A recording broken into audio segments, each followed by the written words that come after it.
The secret I couldn't hide. The espresso machine hissed and steamed behind me, its familiar sound a comfort in the chaos of the Friday night rush at Bellissimo. I balanced 3 plates of pasta along my arm, the scent of garlic and basil making my stomach growl. 6 months back at work after maternity leave, and I still wasn't used to the pace again. "Table 7, Elena," Marco called from the kitchen. I nodded, blowing a strand of dark hair from my face. My feet ached in the sensible black shoes I'd worn for my double shift. Unlike the other waitresses with their perfect makeup and flirtatious smiles, I couldn't afford the luxury of discomfort. Not with a 14-month-old waiting at home. As I set the plates down for the young couple at table 7, I caught a glimpse of myself in the mirrored wall. Exhaustion etched around my eyes, my once vibrant features dulled by sleepless nights and endless worry. At 26, I looked at least 5 years older. "Anything else I can get you?" I asked, summoning a smile that didn't reach my eyes. The woman, draped in a dress that probably cost more than my monthly rent, barely looked up. "The Parmesan. Fresh, not pre-grated." I was turning to fetch it when the front door opened, and the restaurant's ambient chatter dropped to a murmur. It always happened this way when he arrived. Like animals sensing a predator, people instinctively lowered their voices, their eyes darting nervously before fixing firmly on their plates. I didn't need to look to know it was him. The air itself seemed to change, charged with danger, and something else I refused to name, but my eyes betrayed me, drawn to him like a moth to flame. Dante Russo, owner of this restaurant and 3 others across the city, officially a successful businessman. Unofficially, the head of one of the most powerful crime families in Boston, the father of my son. He moved with the casual confidence of a man who feared nothing and no one, his charcoal suit tailored to his broad shoulders, making even his simplest movements seem like a display of power. 2 men flanked him, one older with salt and pepper hair who I recognized as his consigliere, the other younger with watchful eyes constantly scanning the room. My hands trembled as I retreated to the kitchen, my heart hammering against my ribs. In 14 months, I'd managed to avoid him almost entirely. A miracle considering he owned the restaurant. But I'd switched to day shifts after my brief vacation to have the baby, only picking up night shifts when I heard he was out of town. Tonight was supposed to be safe. Marco had assured me Dante was attending some gala across town. "Elena." Marco's voice startled me as I entered the kitchen. The head chef's face was grim. "Mr. Russo is asking for you." Ice flooded my veins. "Me? Why?" Marco shrugged, but the sympathy in his eyes told me he suspected more than he let on. "He's in the private dining room. Best not to keep him waiting." My fingers clutched the edge of the steel prep table. "Can't Sophia go? I have 3 tables waiting for Elena." Marco's tone was gentle but firm. "He asked for you specifically." The walk to the private dining room felt like a death march. Each step on the polished floor echoed my rising panic. One night, one mistake. That's all it had taken to shatter my carefully constructed life, and now the consequences weren't just mine to bear. Little Matteo's face flashed in my mind, his dark curls and amber eyes, his father's eyes. I paused outside the heavy oak door, smoothing my black apron with damp palms. A prayer formed on my lips that this was just a coincidence, that he simply wanted to discuss the restaurant, that he hadn't somehow discovered. The door opened before I could knock. The younger bodyguard's face was expressionless as he stepped aside to let me enter. Dante sat alone at the head of the long table, a single glass of whiskey before him. The room's dim lighting carved shadows beneath his cheekbones, highlighting the strong line of his jaw. At 38, he was in his prime, dangerously handsome in a way that made women forget the rumors that followed him like shadows. Elena. My name in his mouth sounded different, the Italian pronunciation rolling off his tongue like dark honey. "It's been a while." I kept my eyes lowered, hands clasped before me. "Mr. Russo, what can I get for you tonight?" A soft chuckle. "Look at me, Cara." The endearment sent a shiver down my spine. Not entirely from fear. Slowly, I raised my gaze to meet his. Those eyes. The exact shade of amber that greeted me every morning when I lifted my son from his crib. 14 months, 3 weeks, and 2 days. His voice was conversational, but I didn't miss the dangerous edge beneath. That's how long it's been since you disappeared from my night shift staff, since you served me dinner right at this table, accepted my invitation for a drink after your shift, and ended up in my bed. He tilted his head, studying me, and then vanished. My throat constricted. I needed a change of schedule. For personal reasons. Personal reasons, he repeated, swirling the amber liquid in his glass. Such as having a baby, perhaps? The room tilted beneath my feet. I gripped the back of a chair to steady myself. I don't see how my personal life is any of your concern, Mr. Russo. His expression didn't change, but the temperature in the room seemed to drop 10 degrees. Sit down, Elena. It wasn't a request. I sank into the chair, legs suddenly too weak to support me. I have a policy of respecting my employees' privacy, he continued. What they do outside these walls is their business, unless it becomes mine. He reached into his jacket and withdrew his phone. After a moment, he turned the screen toward me. Is this your son? The picture showed Matteo in the arms of my neighbor, Mrs. Petrov, who watched him during my shifts. They were in the park 2 blocks from my apartment. Matteo's face was caught mid-laugh, his amber eyes bright in the sunlight. Acid burned the back of my throat. How did you... That's not the important question, Elena. His voice remained calm, almost gentle. The important question is why your son has my eyes, my mother's chin, and the same birthmark on his shoulder that every firstborn Russo male has had for 5 generations. The walls closed in around me. This couldn't be happening. I'd been so careful, moving to a different neighborhood, switching my shifts, even telling my family I'd had a brief relationship with a man who'd moved abroad before I discovered I was pregnant. Answer me. Steel threaded through his soft command. I don't know what you're talking about, I whispered, the lie bitter on my tongue. Matteo's father was... Don't. The single word cut through the air like a blade. Don't insult my intelligence. It insults yours as well, and I've always thought you were smarter than this. Tears burned behind my eyes. What do you want from me? Dante leaned forward, his forearms resting on the table. The subtle scent of his cologne, cedar and spice, triggered memories I'd fought to suppress for months. The truth would be a good start, he said. Why did you hide my son from me? The question hung in the air between us, loaded with unspoken threats. I knew the stories about Dante Russo, how he dealt with those who betrayed him, how completely he destroyed his enemies, but I also remembered other things. His unexpected gentleness that night, the way his fingers had traced my face in the darkness, the rare vulnerability in his eyes when he'd spoken of his childhood.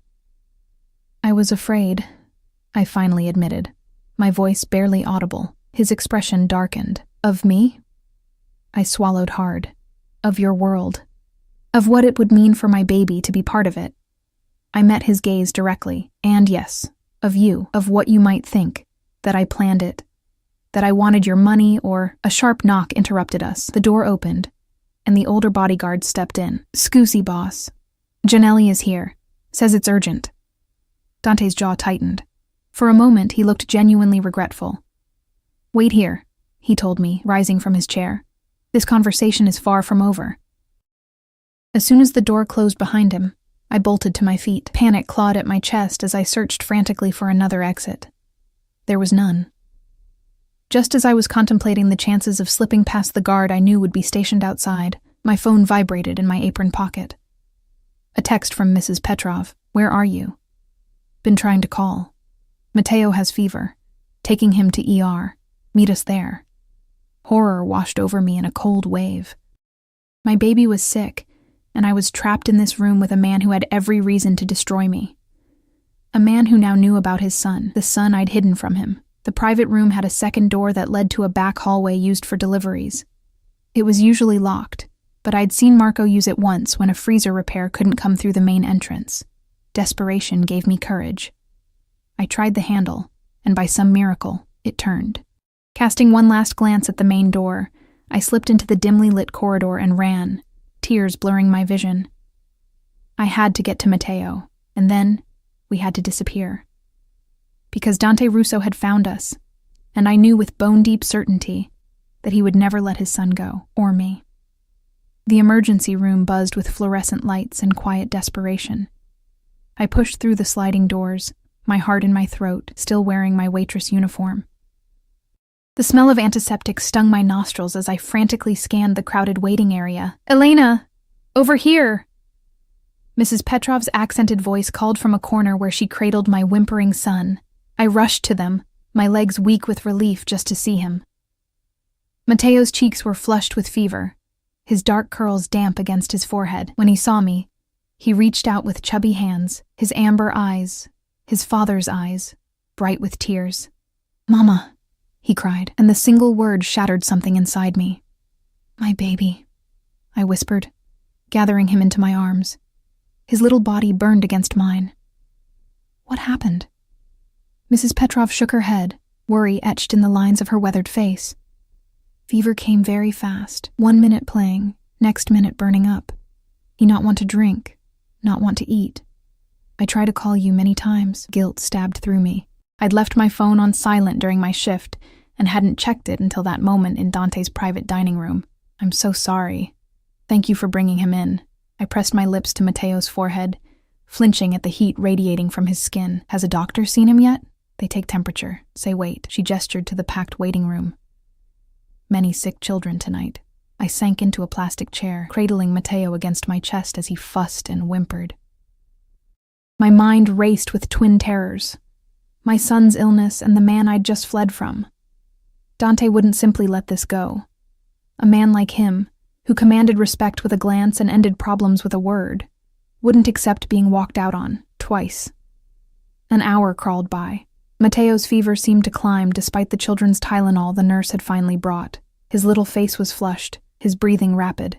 Each whimper tore at my heart. "Signora Ricci?" A nurse appeared with a clipboard. "We can take your son now." Relief washed over me as I stood, but Mrs. Petrov touched my arm.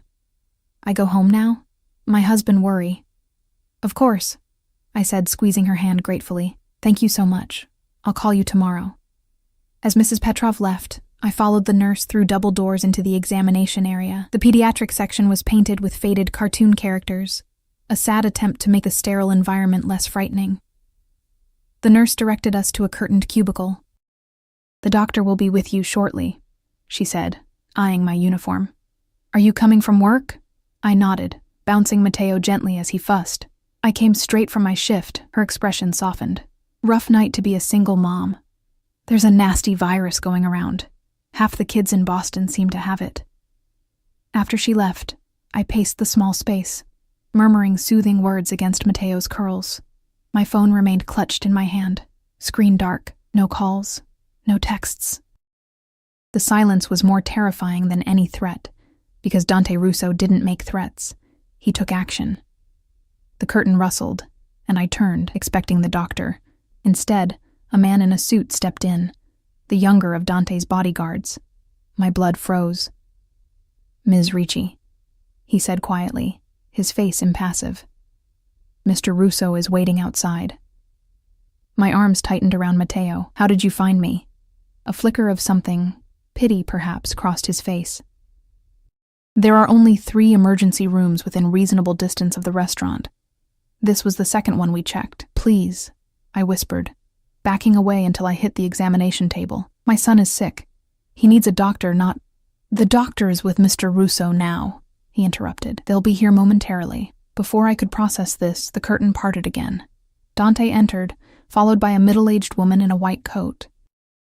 The small cubicle instantly seemed to shrink, his presence filling every available space. His eyes went immediately to Mateo, his expression changing in a way I couldn't decipher. Something raw and vulnerable flashed across his features before his mask of control returned. "Dr. Abruzzi is the head of pediatrics," Dante said, his voice unnervingly calm. "She'll examine him now." The doctor stepped forward with a professional smile. "Let's have a look at this little one, shall we?" I hesitated, caught between fear for my son's health and fear of the man watching us with those penetrating amber eyes. "Elena," Dante said softly. "Let her help him." The quiet authority in his voice broke through my panic. I laid Mateo on the examination table, staying close as he whimpered and reached for me. The doctor worked efficiently, checking his temperature, ears, throat, and chest. Mateo screamed when she touched his right ear, confirming what I'd suspected. Ear infection, she announced. Quite severe, with a secondary viral infection causing the fever. He'll need antibiotics and something stronger for the fever than over-the-counter medications. Relief made my knees weak. But he'll be okay? Children are remarkably resilient, she assured me. The fever should break within 24-48 hours with proper medication. I'm going to admit him overnight for IV fluids and to monitor that fever, though. He's showing signs of dehydration. Fear clutched at my throat again. Admit him? I don't have insurance. The words hung in the air, a stark reminder of the precarious life I'd built, one in which a single hospital stay could destroy the fragile financial balance I maintained. That's been taken care of, Dante said, his tone brooking no argument. Dr. Abruzzi nodded. I'll get the admission process started and order his medications. A nurse will be in shortly to take you to a room. After she left, silence descended on the cubicle.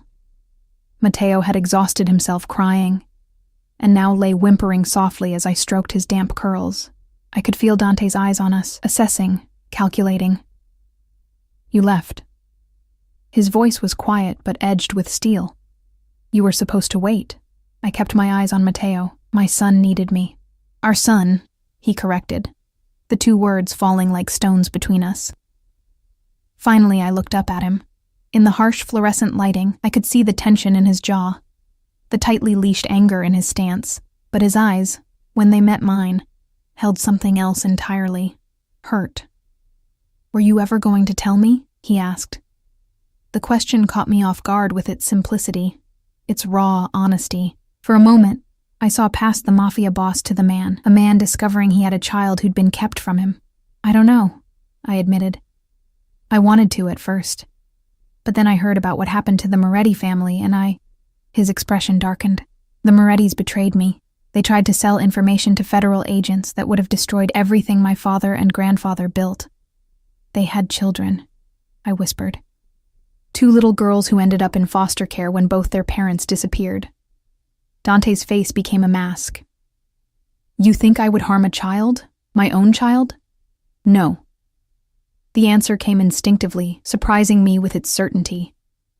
Whatever else Dante Russo might be, I'd sensed that night in his arms that the rumors of his cruelty were both true and incomplete. There was honor in him, twisted though it might be. But your world would harm him. The danger, the violence, the constant looking over your shoulder. That's no life for a child. Something shifted in his expression. And living in a 1-bedroom apartment, with a mother working double shifts just to make rent, dependent on the kindness of elderly neighbors for childcare, that's the life you chose for him instead. His words stung because they contained truth. I'd been so focused on keeping Matteo away from Dante's dangerous world that I hadn't considered what I was denying him: security, opportunities, a father. The curtain rustled again as a nurse entered with a wheelchair. We're ready to take you to the pediatric ward now. I gathered Matteo into my arms, his little body heavy with exhaustion. As I moved to sit in the wheelchair, Dante stepped forward. I'll carry him, he said. Not a request, but not quite a command either. Our eyes locked in a silent battle of wills. Then Matteo stirred, looking up blearily. His fever-bright eyes found Dante, widening slightly at the unfamiliar face. For a breathless moment, father and son regarded each other. Then, to my astonishment, Matteo reached out one small hand toward Dante. Something powerful and unnameable passed over Dante's face as he carefully took our son into his arms. Matteo settled against his chest as if he somehow recognized the man who had given him half his DNA, his little head finding a place beneath Dante's chin. The sight pierced me.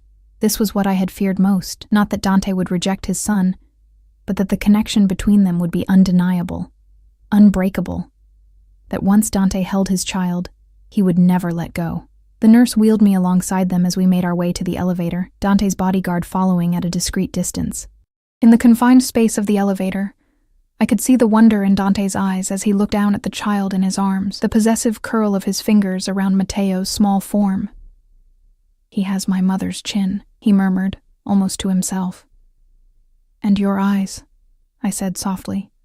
From the moment he was born, all I could see was you. His gaze lifted to mine, intense and searching. Yet you ran. Before I could answer, The elevator doors opened to the pediatric floor. The nurse led us to a private room. Not the shared ward I'd expected. Inside was a hospital crib, a reclining chair, and surprisingly, a small sofa. The room had clearly been arranged in haste, items brought in from elsewhere in the hospital.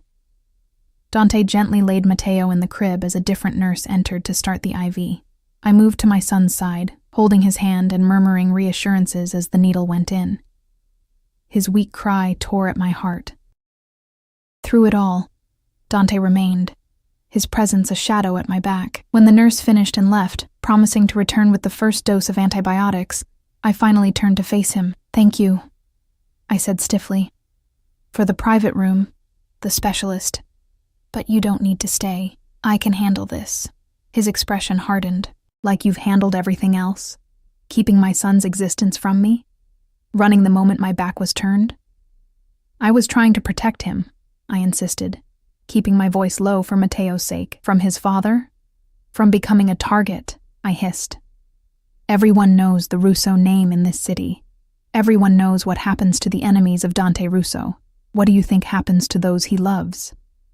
Something dangerous flashed in his eyes. "They receive my protection, my resources, my life, if necessary." "And what about what I want?" I challenged, finding courage in my exhaustion and fear. "Did you consider that maybe I didn't want to be owned by you? That maybe I wanted a normal life for my son, not one surrounded by bodyguards and blood money?" The moment the words left my mouth, I knew I'd gone too far. Dante's face became perfectly, terrifyingly still. "Is that what you think happened between us?" he asked, his voice deadly quiet. "That I sought to own you?" I swallowed hard. "I think a man like you is used to taking what he wants, and I couldn't bear it if what you wanted next was my son." Dante stepped closer, close enough that I could smell his cologne, feel the heat radiating from his body. "What I wanted," he said softly, "was to see you again after that night. What I wanted was to understand why a waitress with sad eyes and a smile that didn't reach them had haunted me for weeks. What I wanted was a chance to know you, Elena Ricci." His words hit me with the force of a physical blow. I remembered how he'd sought me out in the weeks before that night, requesting me specifically when he dined at the restaurant, how our conversations had started with simple courtesies and evolved to genuine exchanges. How, when he'd finally invited me for a drink after my shift, it had felt inevitable. "And now?" I whispered, acutely aware of Matteo sleeping fitfully in his crib beside us. Dante's eyes darkened. "Now I want my son, and I'm not a man accustomed to being denied what's mine." Morning light filtered through the hospital blinds, casting thin stripes across Matteo's sleeping face. His fever had broken sometime in the early hours, his little body finally cool to the touch. Relief had left me hollow, exhaustion seeping into my bones as I curled awkwardly in the reclining chair beside his crib. I hadn't meant to fall asleep, not with Dante still in the room. Yet there he was when I opened my eyes, seated on the small sofa, his jacket removed and shirt sleeves rolled up to reveal strong forearms. Despite having spent the night in a hospital room, he looked immaculate, not a hair out of place, his posture perfect even in repose. Only the shadow of stubble on his jaw betrayed the passage of time. His eyes met mine, alert despite the early hour. He'd been watching me sleep. His fever broke at 3:17 a.m., he said quietly. The nurse came in twice. "You didn't wake either time." I pushed myself upright, wincing at the stiffness in my neck. "You stayed all night?" "Of course." The simple certainty in his voice made my chest tighten. I stood, stretching discreetly as I moved to check on Matteo. His cheeks had lost their alarming flush, his breathing deep and even. The IV in his tiny hand was secured with colorful tape decorated with cartoon characters. I touched his curls gently, relief washing through me anew. "He looks like my brother did at that age," Dante said, coming to stand beside me. "Salvatore was the spitting image of our father, just as I was of our grandfather." The casual mention of his family startled me. In all the rumors and whispers about Dante Russo, his personal history remained largely shrouded. People spoke of his business dealings, his ruthlessness, his calculated generosity to those under his protection, but rarely of the man himself. You never mentioned a brother that night, I said cautiously. A shadow crossed his face. Salvatore died when I was 15. A drive-by shooting meant for my father. Horror washed through me. I'm sorry. It was a long time ago. His voice was controlled, but I caught the lingering pain beneath the words. He touched Matteo's hand with one finger, the gentleness of the gesture at odds with everything I'd heard about him. My father changed after that, became harder, more ruthless. He taught me that in our world, love is weakness, because it gives your enemies leverage. I swallowed hard. Is that what you believe? His amber eyes, so like our son's, met mine. I believed it until I saw his face. He nodded toward Matteo. Now I understand what my father meant. Love doesn't make you weak. It makes you vulnerable, and vulnerability can be dangerous. That's why I ran, I whispered.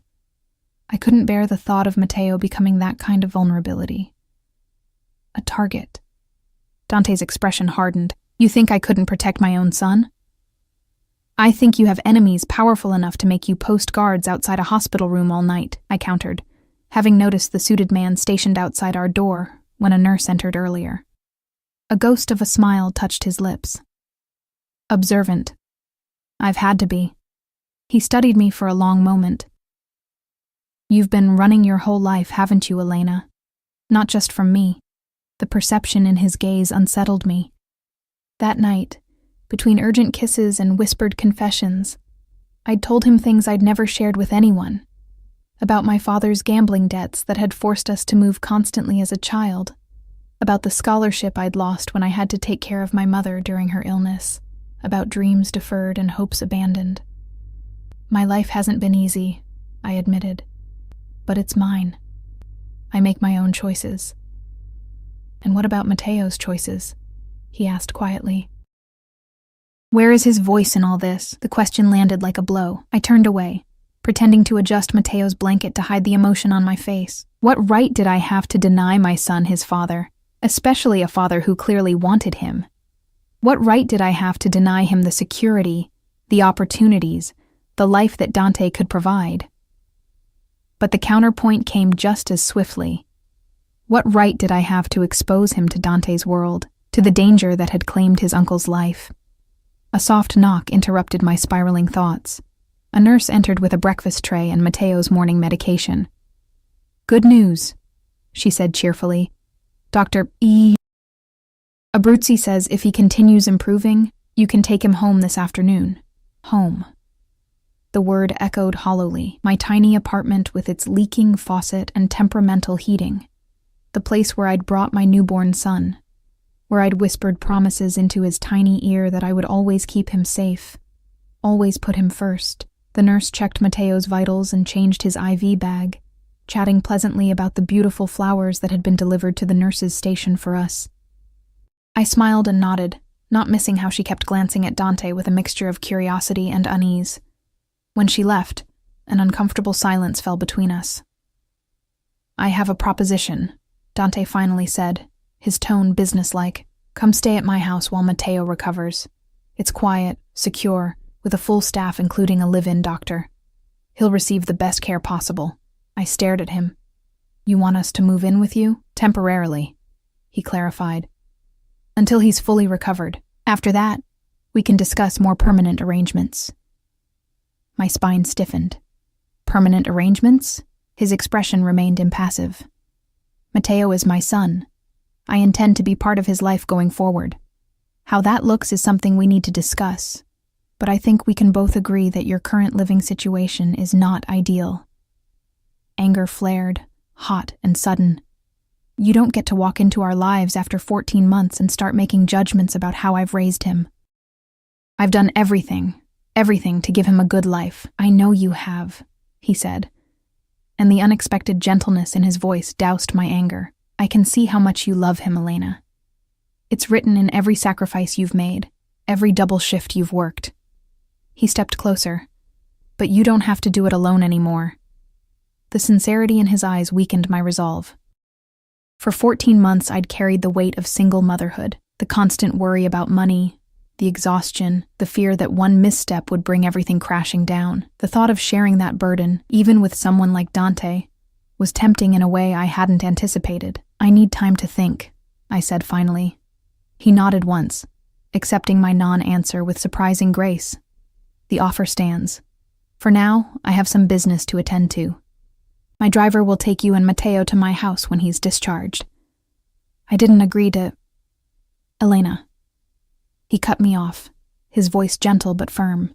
"Your apartment has no air conditioning.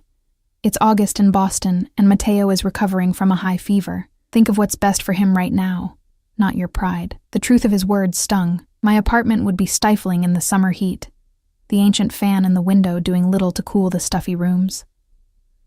"1 week," I conceded reluctantly, "just until he's better." Something like triumph flashed in Dante's eyes, quickly masked. "My driver will bring some of your things from your apartment. Is there anything specific you need?" The casual way he spoke of having someone enter my home should have alarmed me, but I was too exhausted to protest. I gave him a short list: Matteo's favorite stuffed elephant, his comfort blanket, my toiletries, enough clothes for a few days. Dante made a quick phone call, relaying my requests in rapid Italian. When he hung up, he approached the bed and, to my surprise, leaned down to press a gentle kiss to Matteo's forehead. "I'll return this afternoon," he said, straightening. His eyes met mine, intense and unreadable. "Try to rest. You look exhausted." After he left, I sank back into the chair, my mind spinning with the implications of what I'd agreed to. 1 week in Dante Russo's home. 1 week of watching my son bond with his father. 1 week that could change everything. Matteo stirred, his eyes fluttering open. When he saw me, a smile spread across his face, and he reached for me with grabby hands. "Mama." I lifted him carefully, mindful of the IV, and settled him in my lap. He snuggled against me, still warm, but no longer burning with fever. "Hey, little man," I murmured against his curls. "Feeling better?" He babbled happily in response, the worst of his illness behind him. As I held him, I couldn't help but think of how he'd reached for Dante, how natural he had looked in his father's arms. The hours passed slowly. Matteo napped, ate a little applesauce, and played with the stuffed dog a nurse brought him. Dr. Abruzzi returned mid-morning, pleased with his progress, and confirming he could be discharged after lunch. By 1 o'clock, we were prepared to leave. Matteo, dressed in the fresh clothes Dante's driver had delivered, squirmed in my arms as a nurse went through discharge instructions. I nodded automatically, accepting prescriptions and follow-up appointment cards, my stomach knotting with each passing minute. Just as we finished, Dante appeared in the doorway. He'd changed into a fresh suit, dark blue this time, his presence commanding immediate attention from everyone in the room. The nurse faltered mid-sentence, her eyes widening slightly. "Ready?" he asked, crossing to us and taking the discharge papers from my hand. He reviewed them quickly before passing them to one of his men who had materialized beside him. I nodded, unable to find my voice as the reality of what I'd agreed to settled over me.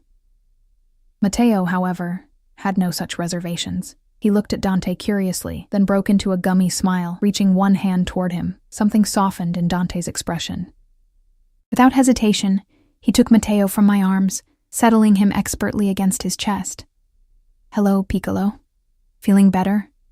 Matteo patted Dante's face in response, fascinated by the stubble on his jaw.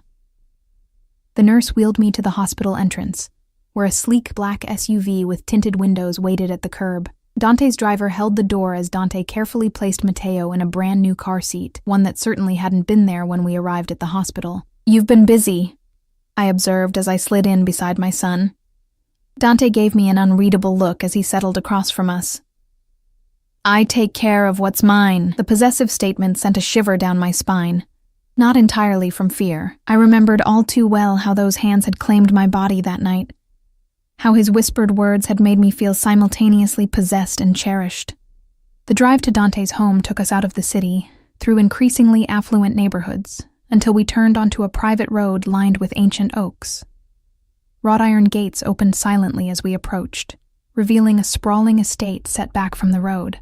The house itself was a stunning blend of old-world architecture and modern design, stone and glass, elegant and imposing. "This is where you live?" I asked, unable to keep the awe from my voice.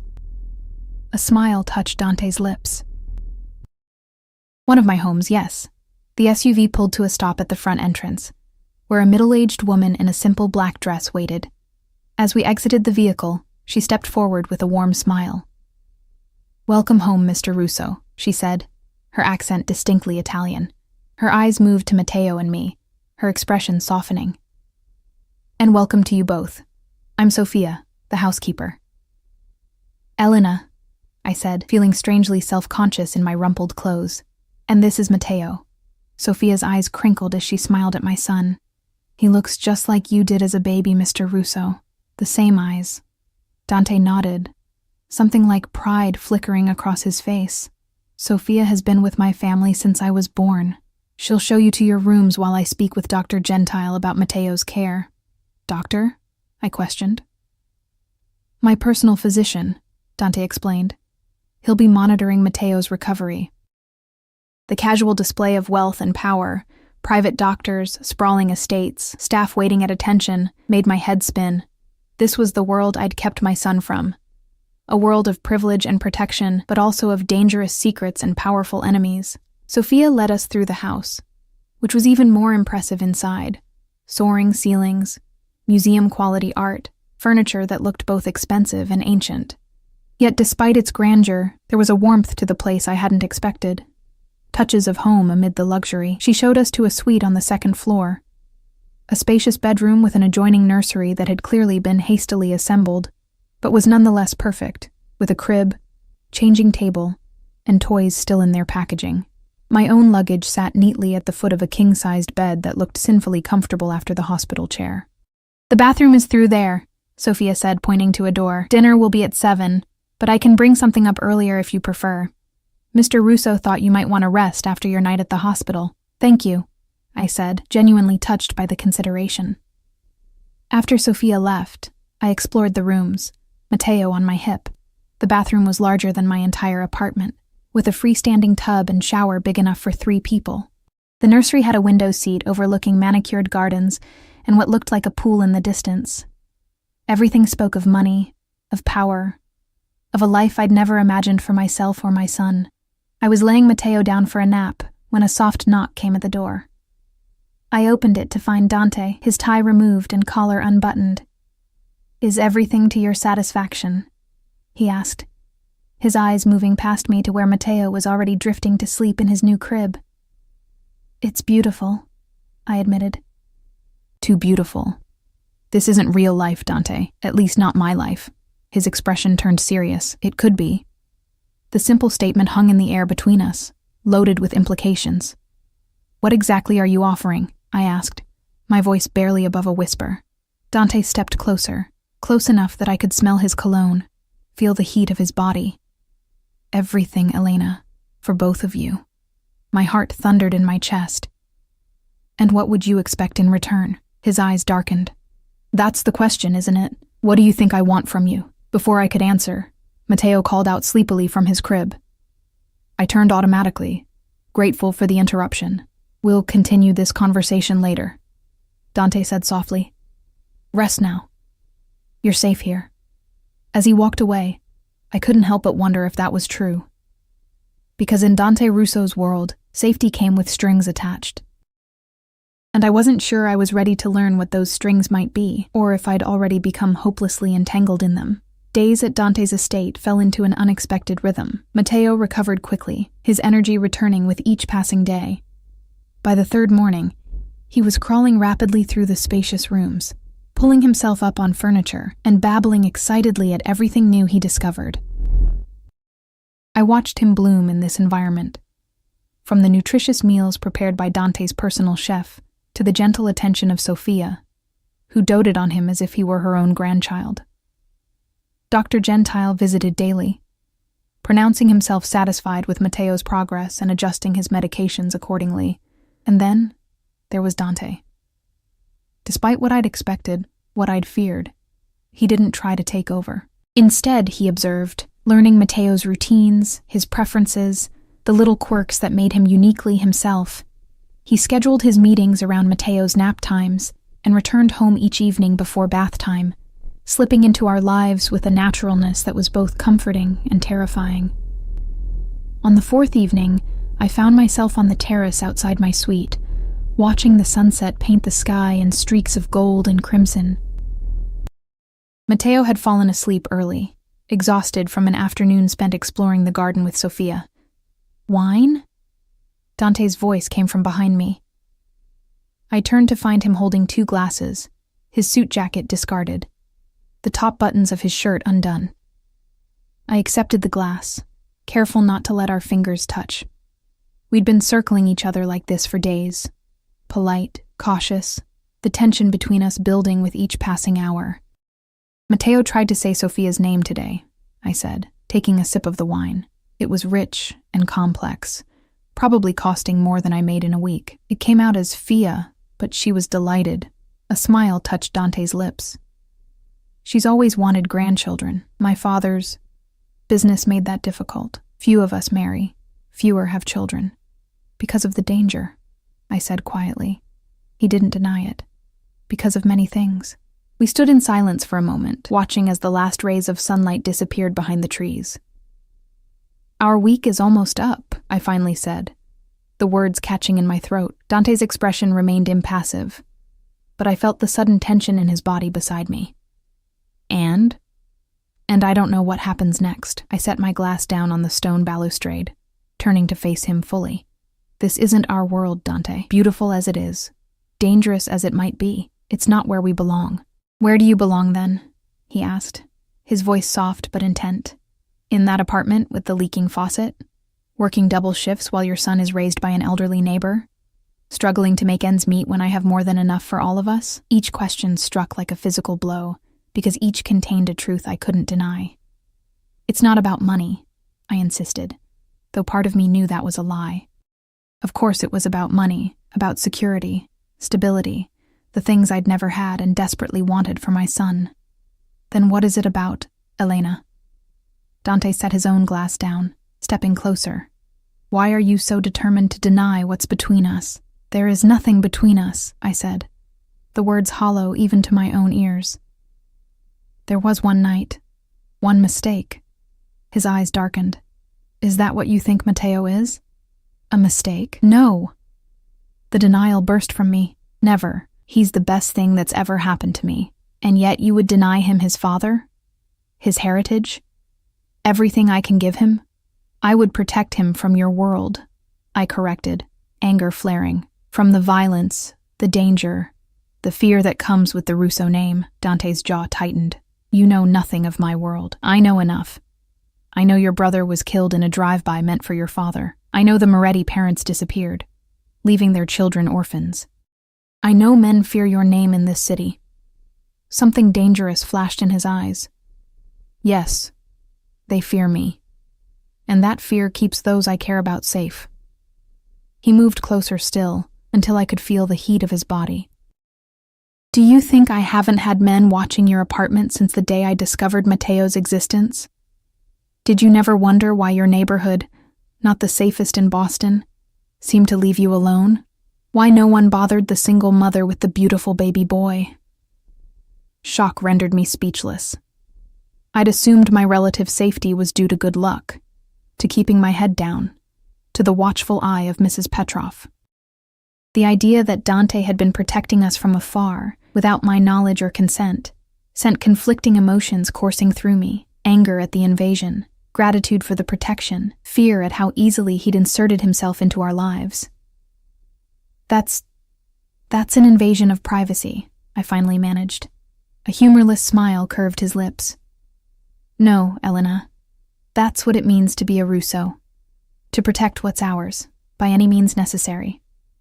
We are not yours, I insisted, even as something inside me wavered at the intensity in his gaze. Aren't you? His voice dropped lower, sending a shiver down my spine that had nothing to do with fear. Matteo carries my blood, my name, whether you've given it to him or not. And you? His hand came up, fingers brushing my cheek with unexpected gentleness. You've carried a piece of me since that night.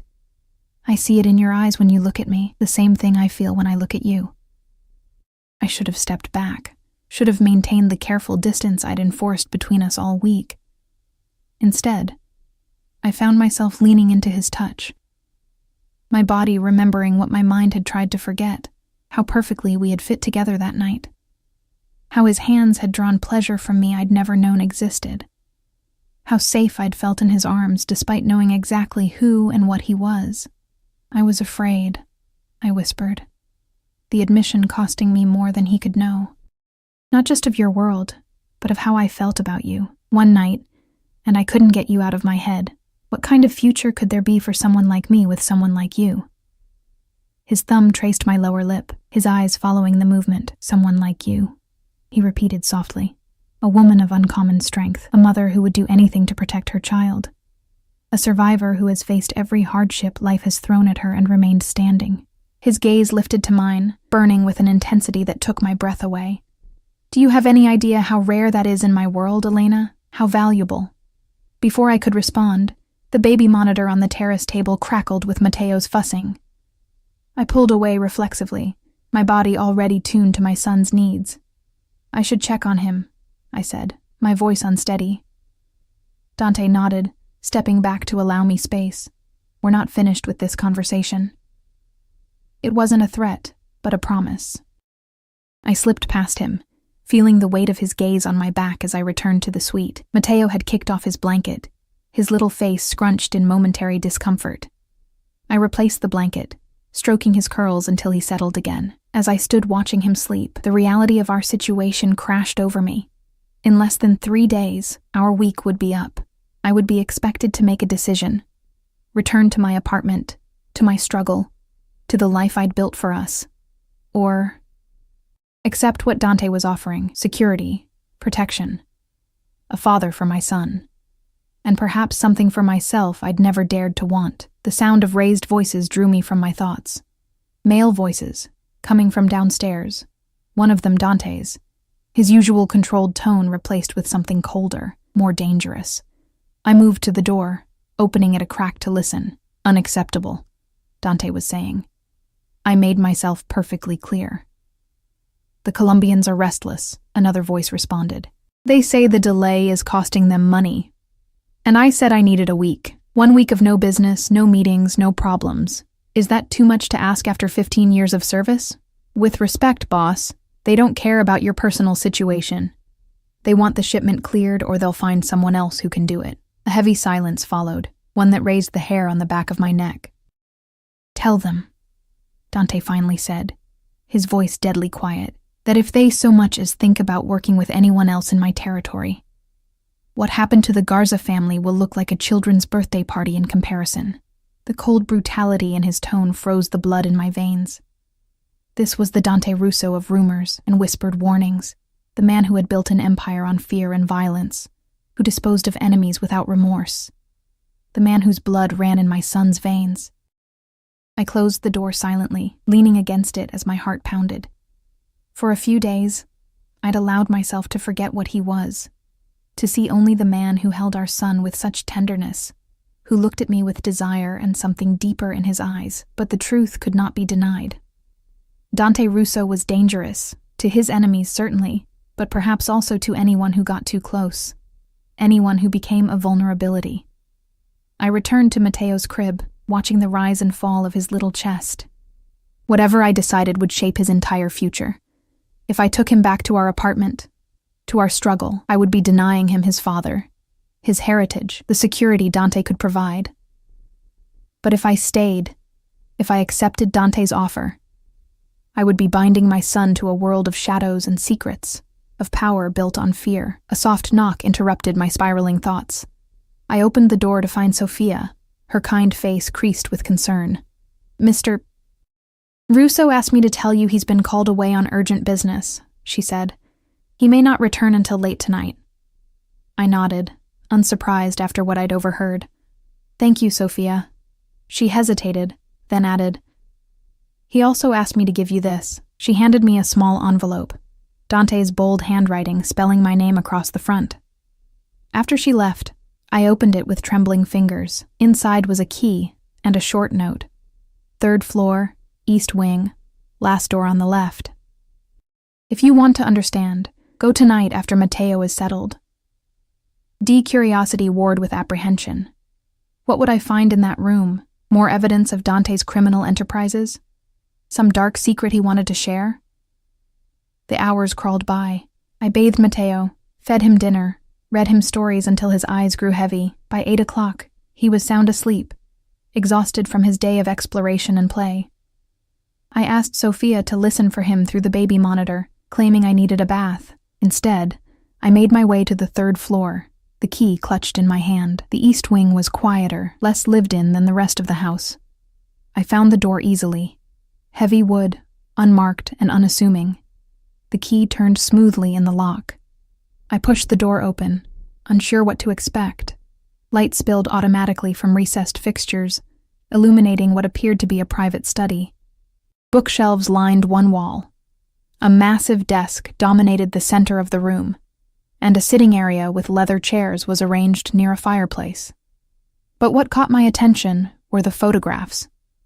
They covered the walls, arranged in careful chronology, a visual history of the Russo family. I moved closer, drawn to the oldest images, a stern-faced man and woman in formal attire, surrounded by children. A young boy, perhaps 10, with Dante's eyes and serious expression. A teenager who could only be Dante standing beside an older man who shared his features, both in dark suits. And then, heartbreakingly, images of another boy. Younger, smiling, with the same amber eyes but a gentler face. Salvatore, I realized. Dante's brother who'd been killed. As I moved through the room, the photographs told their story, Dante growing older, his expression hardening with each passing year. His father aging, then appearing in fewer and fewer images until he disappeared entirely. Dante taking center stage, always impeccably dressed, always surrounded by men who regarded him with a mixture of respect and fear. But interspersed with these formal images were others, more private, more personal. Dante laughing with an older woman who had to be his mother. Dante kneeling beside a child's hospital bed, the occupant out of frame.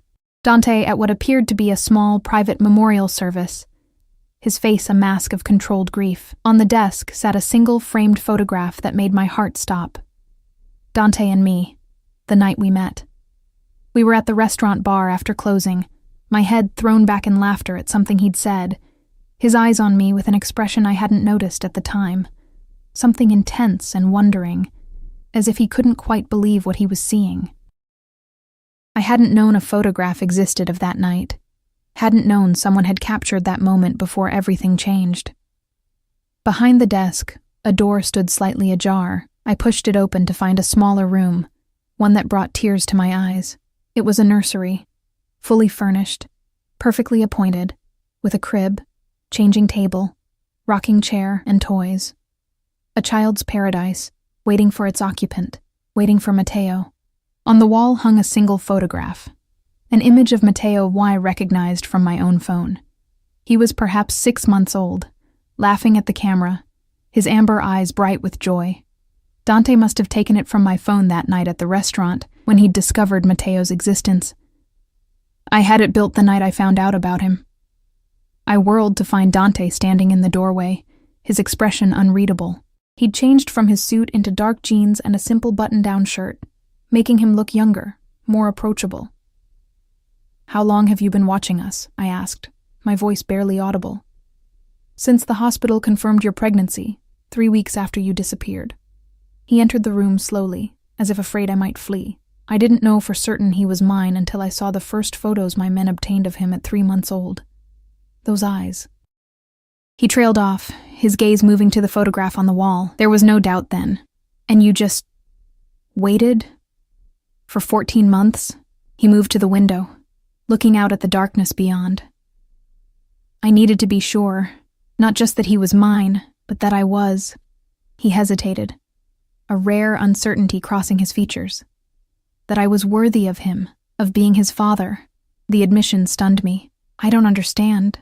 Dante turned to face me, his expression more open than I'd ever seen it. "My father became a monster after Salvatore died.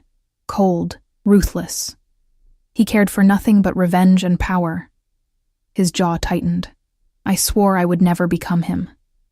But this life, it changes you, hardens you. I needed to know I could still feel something other than anger or calculation before I claimed my son." "And what did you discover?" I asked softly. His eyes met mine, intense and unwavering, that I could still feel everything. "For both of you." The raw honesty in his voice broke something inside me. Here was the man I'd glimpsed that night 14 months ago, not just the dangerous crime boss, but the man beneath the armor. A man shaped by loss and violence, yes, but also by love and loyalty. "I heard you earlier," I admitted, "talking about the Colombians, about the Garza family, that part of your life. It terrifies me, Dante, not for myself, but for Mateo." He nodded, accepting my fear without attempting to dismiss it.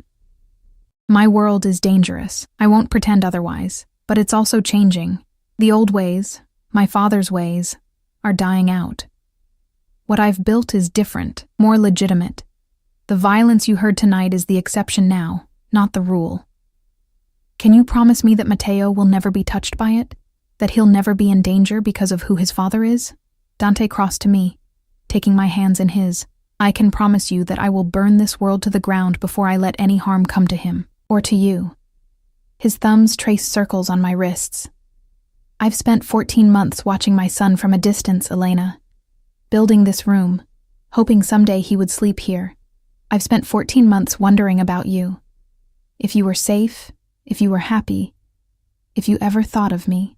"I thought of you every day," I whispered, the truth finally breaking free. Every time I looked at Mateo's eyes, every time he smiled or frowned in that way that's so completely you, I swallowed hard. I was afraid of wanting you, of needing you. I've always taken care of myself, and then suddenly there was this man who could give me everything I'd ever needed. But at what cost? "Stay and find out," he said simply. "Not just for a week, not just for Mateo, for yourself. For us." He lifted one hand to my face, cupping my cheek with a gentleness that belied his strength. "I'm not asking you to love me, Elena. Not yet. I'm asking you to give us a chance to become what we could be, a family." The word hung between us, loaded with promise and possibility. Family. The thing I'd never truly had, the thing I desperately wanted to give Mateo. "I'm scared," I admitted. "So am I," he confessed, surprising me again. "I've faced down rival families, federal agents, betrayals from within my own organization, and none of it frightened me like the thought of failing you and Mateo." In that moment, I saw the truth. The dangerous, powerful Dante Russo, feared throughout Boston, ruthless in business and more ruthless to his enemies, was as vulnerable to love as anyone. Perhaps more so, because he'd known so little of it in his life. I leaned forward, resting my forehead against his chest. His arms came around me, strong and secure, and for the first time in longer than I could remember, I allowed myself to lean on someone else's strength. "One step at a time," I murmured against his shirt. "We'll figure it out together." His arms tightened around me. "Together," he agreed, pressing a kiss to the top of my head. We stayed like that for a long moment, the future stretching before us. Uncertain, yes, but no longer something I faced alone. Whatever came next, whatever challenges we encountered, we would face them as a family. Mateo would have his father, would know the strength and protection of the Russo name, would grow up surrounded by love instead of fear, and I would have the chance to discover what might have been, what might still be, with the man who had claimed my heart that night 14 months ago, and had never truly let it go. As Dante's lips found mine in a kiss that felt like coming home, I knew with bone-deep certainty that I'd made the right choice, not just for Mateo, but for myself, because sometimes the most dangerous path is also the one that leads to everything you never knew you wanted. Everything you never dared to dream you deserved.